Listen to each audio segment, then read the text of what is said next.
You notice something always special when we hear that all the readings for today for the normal Mass are from the New Testament. So today we're really steeped in this message and the world transformed by Christ. We didn't even get an Old Testament reading from any of the history of God's relationship with people before Christ today. So both of these are establishing that the world order for us, especially receiving Christ, is based now on the teachings of Christ. And in that same logic that the gospel speaks of, that means that the teachings of Christ are what manifested in the teachings of the church. So we have to be ready for the teachings of the church. And there's a theme here today that I want to break open, because it's one that often is brought to me by concerning followers of Christ. And it's about our use of language. Do you hear all that talk about swearing? We're going to take off down that road a little bit, because I learned so much about really a framework that really helped me logically and theologically understand why those harsh words of swearing stick with us, and why they're always so much of our regret in our relationships with others. People often come to me, asking for help with their language because of the harshness of it. If you've ever had the great joy of sponsoring someone to go through OCIA or CIA to be a convert, if you've ever helped someone become a confirmation sponsor to high schoolers, you'll know that there's not in the catechism of the church a list of cuss words. There's not a list of saying what you can say and what you can't say. And people long for that, right? They want it clear. What are we allowed to say and what we're not? Well, the truth is, there's no list. It'd have to be for every language if they did it, right? It would be a cumbersome list. But the church is teaching us even something greater. So in the catechism, there's not a list of saying these words are completely forbidden. People come, in reconciliation with this anxiety about what they've said. But the church has no list, so what do we know? We know there must be something about the heart of what we said, because it's made us feel not our natural good self. So instead of the list, the church teaches us something that's even harder. And the knowledge of that has always helped me in keeping the language positive. This is what the church teaches. Everything we say should be true. Think about that. Everything we say out loud comes from our mouth should be true. Most of the harsh words that we consider cuss words, swear words, have that edge on them, and they're actually not true. They speak of a darkness and of a hurting of the other that, pray God, is really not true of what's in our heart. That's why we're complexed by it. That's why we're conflicted when we use those harsh words. Because it's not what's true about God's created heart in us. So that knowledge of, how do I clean up my use of language? There's some great veterans that come to me and say, Father, I was in the Navy, I can't help it. Well, you have to change. I grew up in a bad neighborhood, Father. And this is what my family used. And especially if there was pain, we just said these words out. Well, they're not true words. Did the family teach us to lie?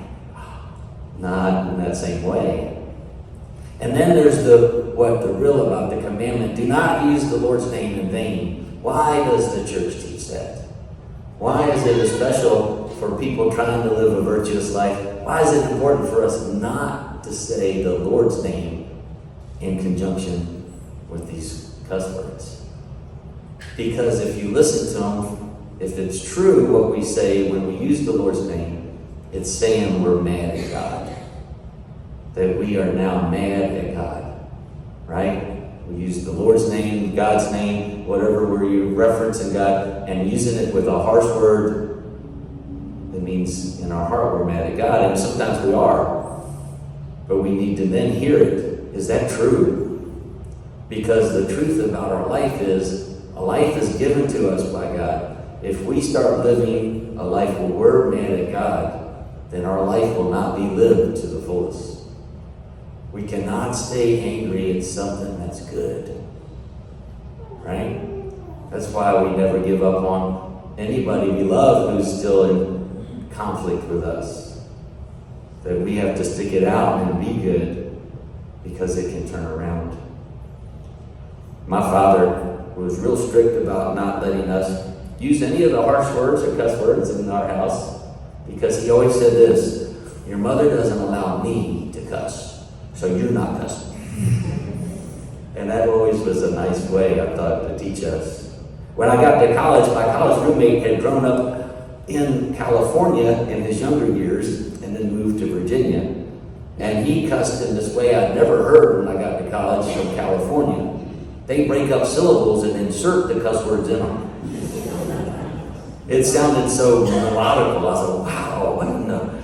that was like poetry. But later when you learn that even if it's with the peers or with a certain group of your friends who speak in that harshness, and we're drawn to speak to try to fit in, we know it's going to leave this mark on ourselves because it's not true of where our heart is or going to.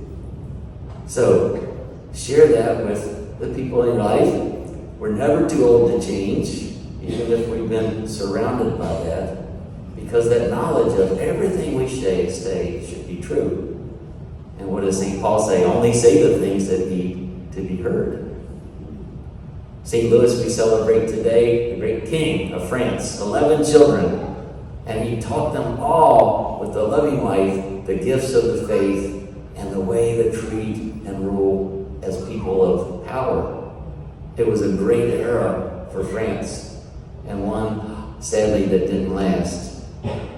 I have stayed joined with France now in prayer since the burning of the Cathedral of Notre Dame, because now that it's open, there's been a rebirth, and especially people in their 20s and 30s of coming to the faith.